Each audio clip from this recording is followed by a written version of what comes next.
Hadirin hadirat, mari kita bersama-sama mendengarkan mau'izah ashana atau majlis ta'lim yang akan disampaikan oleh Al-Ustaz Al-Habib Abdul Rahman Ibn Al-Ustaz Al-Imam Al-Hafidh Al-Musnid Al-Doktor Al-Habib Abdullah bin Abdul Qadir Bil Faqih Al-Alawi. Kepada beliau, fadhal fa'al mashkuran. Lakum bushra al-ijabati wal-qabuli من المولى بواسطة الرسول دعا داعي العناية فاستجبتم وبادرتم إلى الفضل الجزيل نزلتم في مجالسنا فزادت بكم شرفا تضاعف بالنزول ألا يا مرحبا أهلا وسهلا بكم يا محب طه والبتول. السلام عليكم ورحمة الله وبركاته.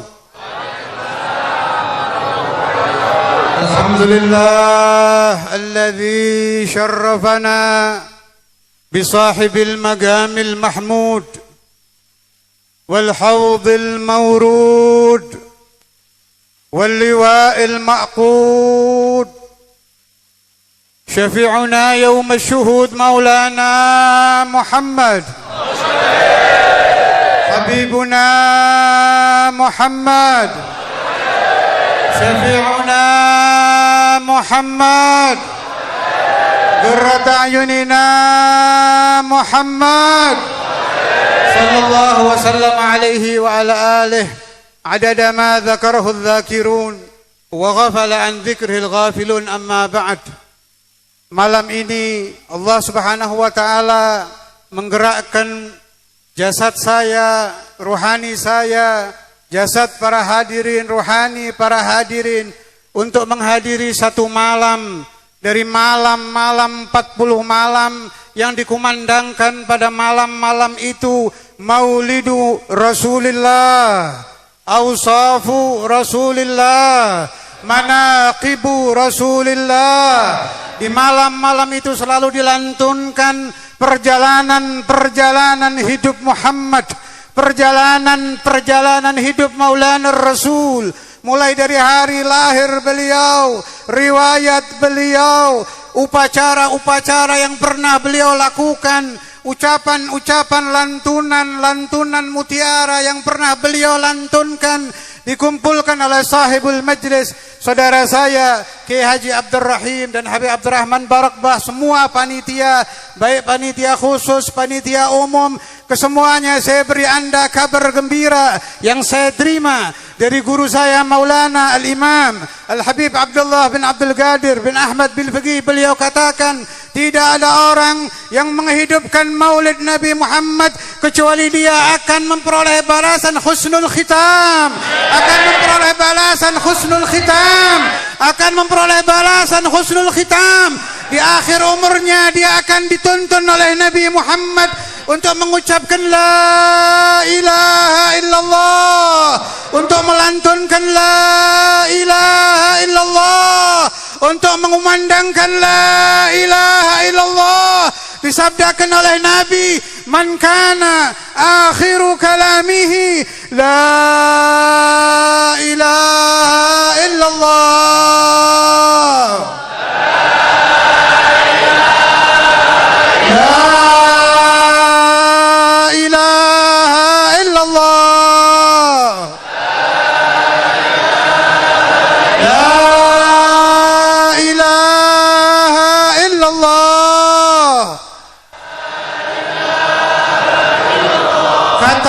siapa yang akhir umurnya mengucapkan la ilaha illallah dakhalal jannah, dia akan masuk ke dalam surga, akan berjalan di pelataran taman surga, akan mencari di lorong-lorong surga mana yang bernama Maulana Muhammad. Engkau akan masuk di dalam taman-taman surga, akan engkau cari Badrul Budur. Di sana tidak ada orang yang mukanya hitam legam karena dosa. Tidak ada orang yang ahli zina masuk surga, saudara. Meskipun dia tobat, kalau dia tobat di dahinya kata Nabi, tetap ada catatan, tetap ada tanda ini orang dulunya ahli zina. Kalau ada orang yang hobi berzina, hadir maulid, cepat taubat, kumandakan istighfar, minta ampun kepada Tuhan, minta ampun kepada Tuhan Muhammad, kepada Tuhan Maulana Muhammad, agar diampuni dosamu, kata Al-Habib Ali bin Muhammad Al-Habashi. Waktu tobatmu adalah di bulan maulid. Kalau engkau ingin diampuni Allah, ingin diampuni dosamu, wahai ahli zina, bacalah istighfar, minta ampun kepada Allah di dalam syahrul maulid, di dalam bulan kelahiran Nabi Muhammad. Apakah anda telah tahu bahwa malam 12 Rabiul Awal jauh lebih utama daripada malam Lailatul Qadar? Ulama berpendapat, mereka katakan seandainya tidak ada malam 12, tidak akan ada malam Lailatul Qadar, tidak akan ada malam yang malamnya mustajab kalau tidak ada syahrul maulid, kalau tidak ada malam 12 Rabiul Awal. Karena itu bangkitkan kepercayaan anda. Kalau ada ajaran-ajaran sesat yang anti maulid, ada ajaran-ajaran yang mengatakan Maulana Muhammad orang biasa, hati-hati anak-anak yang sekolah, orang-orang yang kuliah, anda harus paham, diterangkan oleh ulama. Seandainya akal seluruh jagat diletakkan di sebuah timbangan, mulai zaman Nabi Adam alaihissalam sampai akhir zaman, diletakkan di sampingnya aglu Rasulullah, diletakkan di sampingnya akal Maulana Muhammad la rajahah, pasti akal Nabi jauh lebih hebat daripada akal manusia sejagat, mulai zaman Adam alaihissalam sampai akhir zaman. Kalau ada orang mengajarkan bahwa Nabi orang biasa, tolong anda hadiri majlis-majlis semacam ini agar dikupas siapa itu Muhammadur Rasulullah. Siapa itu Muhammadur Rasulullah? Siapa itu Muhammadur Rasulullah? Tidak ada wanita yang berbahagia lebih dari Sayyidatuna Aminah, ibunda Nabi. Jangan anda percaya bahwa ibunda Nabi di neraka itu ajaran sesat. Jangan anda percaya bahwa ayah Nabi di neraka itu ajaran sesat. Tidak mungkin dijaga rahim nenek moyang Nabi Muhammad daripada kekotoran. Mulai ayah beliau kana ala la ilaha illallah, kakek beliau Abdul Muttalib kana ala dini la ilaha illallah, dijaga oleh Allah Ta'ala. Kenapa? Sebab Tuhan menjaga cahaya suci. Cahaya ini dulu yang memberi pelajaran kepada para malaikat untuk bertasbih. Sebelum ada Nur Muhammad, qala Rasulullah sallallahu alaihi wasallam, kuntu nuran baina yadayillahi azza wa jal qabla an yakhluqa adama bi alfi am. Yusabbihu Allah dzalika an-nur wa tusabbihu al-malaikatu bi tasbihih. Sebelum ada Nur Muhammad 2000 tahun, saudara. Dengan hitungan tahun-tahun barzah, tahun-tahun akhirat, dengan hitungan tahun-tahun surgawi. Wa inna yawman 'inda rabbika ka'alfi sanatin mimma ta'udun. Satu sama dengan 1000 tahun. 2000 tahun Nur Muhammad membaca tasbih, membaca subhanallah wa tusabbihul malaikatu bitasbih. Adanya malaikat membaca tasbih karena belajar dengan Nur Muhammad. Nur ini konon berada di perut suci Sayyidah Aminah, berada di perut suci ibunda Nabi. Anda tahu wali kutub seperti Syekh Abdul Qadir Al-Jailani, ketetesan satu tetes Nur Muhammad sudah menjadi pimpinan aulia pada zamannya, saudara. Anda mengenal Abu Bakr wa Umar wa Uthman wa Ali, sadatuna sahabah. Kesemuanya memperoleh Nur Muhammad bukan dari tetesan turunan, karena mereka melihat wajhu Rasulullah. Karena mereka melihat muhayyan Nabi Muhammad. Ketika para sahabat memandang wajah suci Maulana Muhammad, memandang muka yang penuh cahaya tadi, mereka tersiram Nur Muhammad sehingga hati mereka dipenuhi pemahaman la ilaha illallah Muhammadur Rasulullah. Diterangkan oleh pendiri At-Tariqatus Sanusiyah Sayyidi Muhammad bin Yusuf As-Sanusi, beliau katakan, kenapa para tabi'in kalau mereka belajar dengan salah satu sahabat sebentar, bertemu sahabat tidak bisa menjadi tabi'in? Disyaratkan tulul mukus, lama belajar.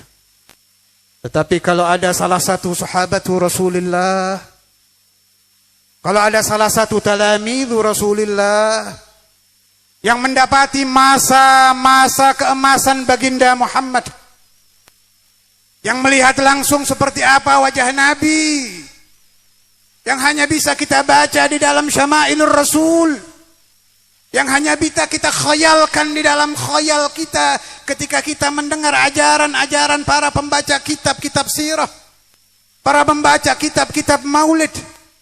Tidak ada yang bisa membayangkan persis wajah Nabi, tidak bisa kecuali orang yang mendapati zamanus sahabah. 1 detik, kata Imam Sanusi, bertemu Nabi Muhammad dalam keadaan iman. Sahabat mendapatkan paling tingginya pangkat aulia sekelas Syekh Abdul Qadir Al-Jailani. 1 detik bilahdhah wahidah. 1 detik mereka melihat wajah Maulana Muhammad.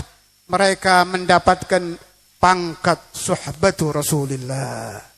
Pangkat menjadi sahabat yang kita ma'asyiru ahli sunnah wal jamaah beriktikad bahwa semua sahabat tidak ada aib, tidak ada celah.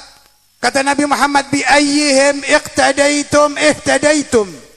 Pilih satu sahabat yang mana saja, pelajari hadis yang dia riwayatkan, Anda akan menjadi ahlul hidayah. Anda akan menjadi orang baik, menjadi orang yang bisa meniti siratu Rasulullah sallallahu alaihi wasallam. Dengan sahabat mana saja, saudara. Karena itu saya tekankan lagi, hati-hati memilih sekolah. Hati-hati memilih majelis. Hati-hati memilih guru. Hati-hati membaca majalah. Hati-hati membaca kutub-kutub, kitab-kitab yang diterjemah. Pelajari dulu siapa pengarangnya. Di mana dia berguru. Silsilahnya lari kemana. Kata Nabi besar Muhammad sallallahu alaihi wasallam, kita diperintahkan untuk memilih guru yang mereka mempunyai silsilah kepada ahlu baiti Rasulullah, atau orang yang belajar dengan ahlu baiti Rasulullah, yang bersambung sinambung silsilah mereka kepada al-Imam Ali bin Abi Thalib, kepada Sadatina Abi Bakr wa Umar wa Uthman, jelas sebelumnya kepada Al-Hasanain, Al-Imamul Hasan wal Imamul Husain, 2 pimpinan pemuda ahli surga. Kita mencintai sahabat, kagum dengan sahabat, mengikuti sahabat, tapi ahlu baiti Rasulullah juga jangan dilupakan, saudara.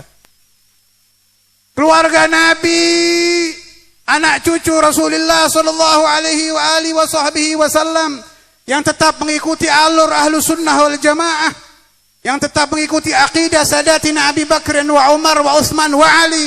Pegang mereka, ikuti perjalanan mereka, teliti buku-buku yang dibaca oleh anak-anak Anda. Jangan-jangan di dalam rumah Anda ada putri Anda, ada putra Anda, ada istri Anda yang menyangka bahwa Nabi Muhammad wal'iyadzubillah banyak istri karena hobi kepada wanita, karena hobi seks wal'iyadzubillah. Jangan tabu mengucapkan ini, sebab ini perlu dikupas. Sayyidil Walid Al-Habib Abdullah bin Abdul Qadir Bil-Fiqi sering beliau mengatakan, siapa yang beriktikad bahwa Nabi Muhammad menikah karena mengikuti syahwat, maka dia telah keluar daripada ajaran la ilaha illallah. Saudara tahu, tidak ada nabi yang istrinya lebih banyak daripada Nabi Sulaiman bin Dawud alaihi wassalam wa ala nabiyina Muhammad afdhalus salati wassalam. Tetapi apakah Anda tahu? Pernahkah Anda pelajari di dalam akidah Ahlus Sunnah wal Jamaah mukjizat yang terbesar yang dipunyai oleh Nabi Sulaiman? Mukjizat apa? Apakah karena syaitan tunduk kepada beliau? Karena kalau beliau membangun kerajaan, jin seperti apapun tunduk. Sampai beliau mati, jinnya masih bekerja. Seandainya tongkat Nabi Sulaiman tidak dimakan oleh rayap, jin-jin yang sedang bekerja tidak tahu kalau beliau telah mati. Apakah karena harta beliau yang berlimpah, istana beliau yang luar biasa sampai orang kalau masuk menyangka bahwa yang diinjak adalah air, ternyata kaca yang tembus pandang zaman itu. Zaman itu bukan zaman teknologi seperti zaman kita. Zaman Nabi Sulaiman bin Dawud. Alaihi wassalamu ala nabina Muhammad afdhalus salati wassalam. Saudara tahu angin beliau panggil datang, beliau suruh berjalan. Binatang beliau ajak bicara. Mulai binatang kecil sampai ada di dalam Al-Quran suratun Naml. Naml yang dimaksud adalah Namlat Sulaiman bin Dawud. Tunduk binatang. Dari yang kecil sampai yang besar. Tetapi apa mukjizat yang paling luar biasa yang beliau punyai, saudara tahu? Mukjizat yang paling tinggi dari Nabi Sulaiman bin Dawud. Dengan harta yang berlimpah, istri yang tidak terhitung. Taatnya makhluk kepada beliau semua itu kecil dibandingkan satu mukjizat, yaitu hati beliau tidak pernah terlepas daripada lupa kepada la ilaha illallah. Tidak pernah lupa kepada la ilaha illallah. Sedang beliau memimpin rakyatnya, hati beliau tetap berkumandang zikir la ilaha illallah. Ketika beliau berkunjung kepada istrinya, hati beliau tetap ala la ilaha illallah. Ketika beliau menyaksikan begitu banyak makhluk tunduk, beliau tetap ala la ilaha illallah. Kalau ini kelas Nabi Sulaiman. Setinggi ini imanu Sulaiman ibn Dawud alaihi wassalam. Fakaifa biimani sayyidil anbiya.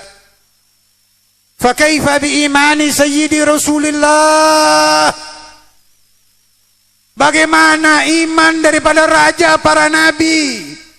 Yang dikatakan bahwa seluruh nabi yang berjumlah 124.000 mereka bisa menjadi nabi karena yastamiddu nura Muhammad. Sebab mereka mundu khuliqu istamaddu min nuri Muhammad.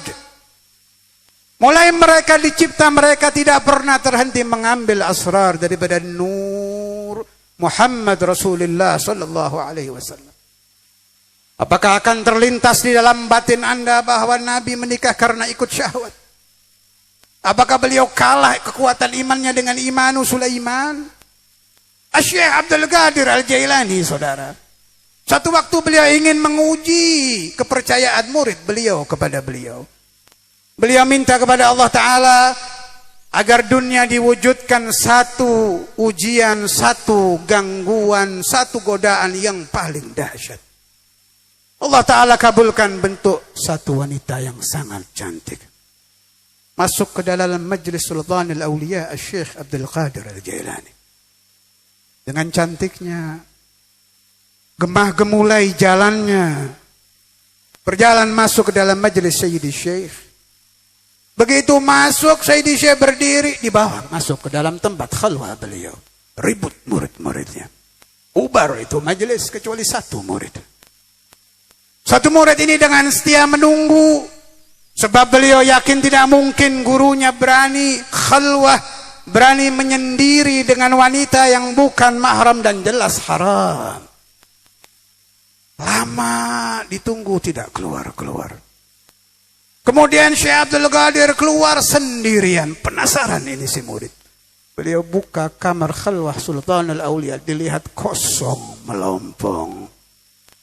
Tidak ada wanita, tidak ada laki. Tidak ada makhluk apa jua di situ. Bertanya si murid kepada Syekh Abdul Qadir, "Ya Maulana, apa yang terjadi?" Dijawab oleh Syekh Abdul Qadir, "Saya memohon kepada Allah menguji apakah hati saya masih tergerak ke dalam godaan duniawi. Sekedar tambahan, menurut kaum Sufiyah, hijab menuju kepada Tuhan ada 4, saudara. Hawa, nafsu, syaitan, dunia. Siapa bisa lolos dari 4 hijab ini, dia akan menjadi waliyun min awliyaillah.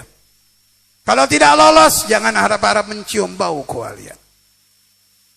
Kata Sayyidi Syekh, "Saya coba iman saya apakah masih tertarik kepada wanita. Ujian yang terberat adalah perempuan." Ternyata tidak. Sedikit pun, setetes saja ketertarikan kepada kaum hawa sudah tidak ada. Fa idza kana hadza imanul Jailani. Kalau seperti ini tingginya keimanan Syekh Abdul Qadir Al-Jailani, fa kaifa bi imani Maulana Rasulullah? Fa kaifa bi imani Muhammad ibn Abdullah? Kalau Anda bisa memahami yang saya ucapkan, bila Anda baca bahwa Nabi Muhammad diberitakan kepada orang yang gila wanita, sadarkan orang yang berbicara.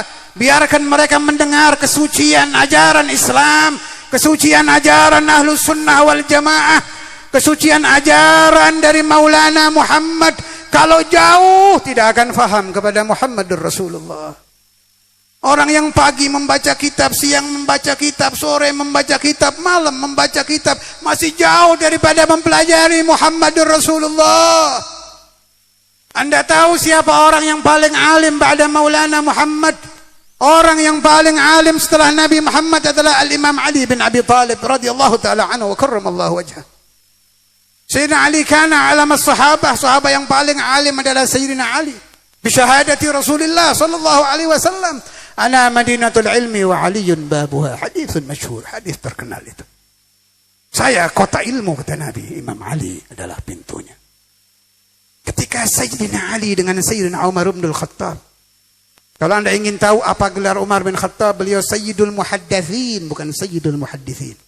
Kalau Anda baca manakib ada kalimat muhaddats, jangan dibaca muhadditsin, bukan. Yang betul muhaddatsin, pimpinan para wali yang mendapat ilham langsung dari Allah Ta'ala. Sehingga pernah 3 ayat Al-Quran belum turun, Sayyidina Umar telah tahu apa yang akan turun.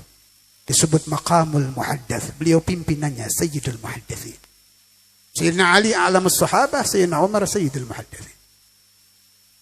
Kedua orang ini dipesan oleh gurunya, sekaligus kekasihnya, sekaligus nabinya juga rasulnya, sekaligus kiblat ajarannya Rasulullah sallallahu alaihi wasallam. Ya Umar wa ya Ali. Kata Nabi, wahai Umar, wahai Ali, bila kalian nanti bertemu dengan seseorang yang tandanya ini dan itu yang bernama Uwaisul Qarani, mintalah kepadanya untuk memohonkan ampun dari Allah atas dosa kalian berdua. Minta beliau untuk membaca istighfar karena doanya tidak akan ditolak oleh Allah Ta'ala. Lama Sayyidina Umar dan Sayyidina Ali memikirkan pesan Nabi ini, sampai Rasulullah sallallahu alaihi wasallam meninggal, beliau masih belum sempat bertemu dengan Uwaisul Qarani. Sekedar tambahan, Sayyidina Uwais hidup di zaman Nabi tapi tidak pernah bertemu dengan Nabi. Syaghalahu birruhu bi ummih, sebab terlalu sibuk mengurusi ibunya yang tua renta. Ibunya yang telah udzur, sakit.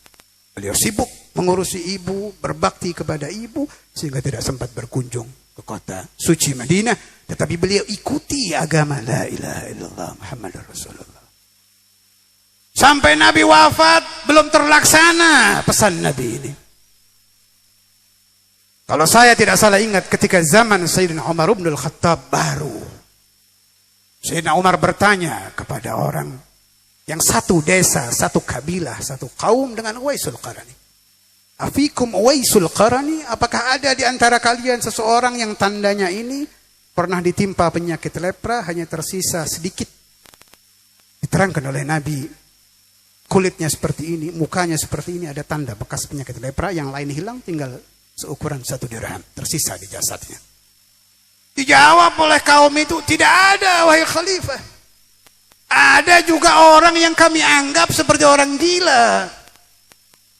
Pekerjaannya di sisi sampah, terkadang dikejar anjing, dibikin mainan oleh anak-anak. Tidak ada yang menghormati orang itu. Sayyidina Umar berkata, barangkali itu yang diterangkan oleh Nabi. Akhirnya Sayyidina Umar dan Sayyidina Ali datang kepada orang tadi. Begitu melihat keadaan Uwaisul Qarani, baka Umar bin Al-Khattab wa baka Ali ibn Abi Talib. Menangis Khalifah Umar dan Sayyidina Ali. Melihat terlalu sederhananya hidup Uwaisul Qarani. Panjang cerita ini, panjang wasiat dan nasihat yang diberikan Uwais kepada Sayyidina Umar dan Sayyidina Ali. Saya singkat saja. Sampai Sayyidina Umar dari tersentuhnya kepada kalimat-kalimat Uwais Al-Qarani sampai beliau katakan, ya laita umma Umar kanat akhir. Aduh, seandainya ibuku dulu mandul sehingga saya tidak perlu lahir di alam dunia. Terakhir yang tidak pernah saya lupakan adalah pesan daripada Uwais Al-Qarani. Ya Umar wa ya Ali. Wahai Sayyidina Umar dan Sayyidina Ali, kalian berdua tidak mengenal Rasulullah sallallahu alaihi wasallam. Tidak mengenal Nabi besar Muhammad kecuali hanya bayang-bayangnya saja katanya.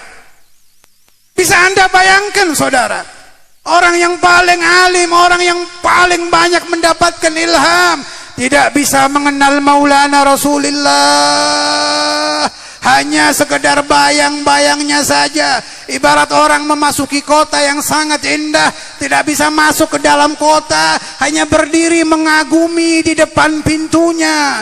Kalau Anda ingin tahu Nabi Anda adalah seperti ini, tidak ada duanya saudara. Di dalam keindahan muka, Nabi Allah Yusuf hanya separuhnya. Di dalam keindahan suara, Nabi Dawud hanya separuhnya. Di dalam ilmu tidak ada bandingannya. Hatinya hanya berisi la ilaha illallah. Kalau tidur, Nabi hanya memimpikan bertemu dengan Tuhan. Memang ada yang selalu dipusingkan oleh Nabi Muhammad. Ada yang selalu mengganggu pikiran Nabi Muhammad. Saudara tahu apa kata Nabi? Wahammi li ajli ummati. Yang mengganggu pikiranku adalah umatku. Apakah mereka nanti diajari oleh ulama-ulama dajjal? Apakah mereka nanti di akhir zaman ajaran agama akan dipalsukan? Apakah mereka nanti kalau meninggal ala husnil khatimah? Apakah mereka nanti bisa melewati siratal mustaqim? Apakah mereka nanti bisa minum telaga al-haud dari tangan suci Maulana Muhammad Rasulullah sallallahu alaihi wasallam? Allahumma ya Rabbi ya Allah, saya minta kepadamu bibarakati layalil maulid, bibarakatil Habib Ali bin Muhammad al-Habashi, bibarakati maulidi Rasulullah, bibarakati simtid durar, bibarakati rijalillah, bibarakati ahli baiti Rasulullah, bibarakati ashabi Rasulullah, bibarakati Maulana Muhammad, bibarakatika ya Allah, bibarakatika ya Allah, bibarakatika ya Allah. Saya mengemis kepadamu ya Allah ya Rabbi. Berikan hidayat kepada semua yang hadir di majelis ini. Berikan hidayat kepada keluarganya, kepada anak istrinya, kepada keluarga-keluarga para tokoh-tokoh kita, terutama tokoh-tokoh agama dan negara. Beri mereka semua hidayat agar mereka mau mengajarkan as-salah, agar mereka mau mengajarkan as-salah, agar mereka mau mengajarkan akidah Ahlus Sunnah wal Jamaah. Kita selalu terkenang bahwa terakhir yang diwasiatkan oleh Nabi Muhammad ketika beliau meregang ajal adalah as-salah, as-salah. Yang diwasiatkan Nabi ketika beliau akan wafat adalah as-salah, as-salah. Jangan sampai Anda maulid subuhnya nanti tertinggal. Anda harus ingat pesan Nabi Muhammad. Man taraka salat as-subhi marratan ja'alahu Allah Ta'ala mal'unan madal abad. Siapa meninggalkan salat subuh satu kali, dia akan dilaknat sepanjang umur dunia saudara. Ingat-ingat, siapa meninggalkan salat subuh satu kali, dia akan dilaknat sepanjang umur dunia. Wal'iyadzu billah. Tanda dari orang yang maulidnya diterima oleh Nabi, tanda orang yang mendapatkan syafaat Rasulullah, pulang dari maulid subuhnya dia tetap salat. Siapa yang tidak salat subuh setelah menghadiri perayaan maulid, tanda bahwa maulidnya tertolak, tidak diterima oleh baginda Rasulullah sallallahu alaihi wasallam. Allahumma hdina fi man hadait, Allahumma hdina fi man hadait, Allahumma hdina fi man hadait, wa afina fi man afait, wa tawallana fi man tawallait, fa innaka taqdi wa la yuqda alaik, wa innahu la yadhillu man walait, wa la ya'izzu man adait, tabarakta rabbana wa ta'alait, falakal hamdu ala ma qadait, nastaghfiruka wa natubu ilaik. Baca bersama saya. Ya Hannan, Ya Mannan, la ilaha illa anta, subhanaka inni kuntu minadh dhalimin. Ya Hannan, Ya Mannan, la ilaha illa anta, subhanaka inni kuntu minadh dhalimin. Ya Hannan, يا منان لا إله إلا أنت سبحانك إني كنت من الظالمين فاستجبنا ونجيناه من الغم وكذلك ننجي المؤمنين والعفو منكم والسلام عليكم ورحمة الله وبركاته. Saya mohon maaf kepada Gus Abdurrahim dan Habib Rahman. Saya akan langsung jalan. Alhamdulillah wa syukurillah. Apa yang disampaikan Mau'idhah Hasanah tadi seakan-akan hidup kembali rohaniyah guru kami semuanya. Saya teringat suara beliau mirip-mirip suara putra beliau. Saya sering hadir di majlis Al-Ustadzul Imam Al-Hafidh Al-Musnid Al-Doktor Habib Abdullah Abdul Qadir Faqih setiap Ahad pertama di Ma'had Pondok Pesantren Darul Hadis Al-Faqihiyah. Alhamdulillah teringat kembali suara almarhum, maka disampaikan oleh putra beliau tadi. Mudah-mudahan dengan kehadirannya putra almarhum insya Allah akan hadir di tempat yang mulia ini insya Allah. Mudah-mudahan beliau senantiasa diberi panjang umur, sehat wal afiat, dan saudara-saudara beliau Al-Ustadz Al-Habib Muhammad, Al-Ustadz Habib Abdul Qadir, Al-Ustadz Habib Abdul Rahman. Tiga putra beliau ini senantiasa diberi panjang umur, sehat wal afiat, untuk bisa memberikan dan membimbing kita semuanya, khususnya di Majlis Maulid wa Ta'lim Riyadul Jannah. Amin. Amin. Allahumma amin ya rabbal alamin.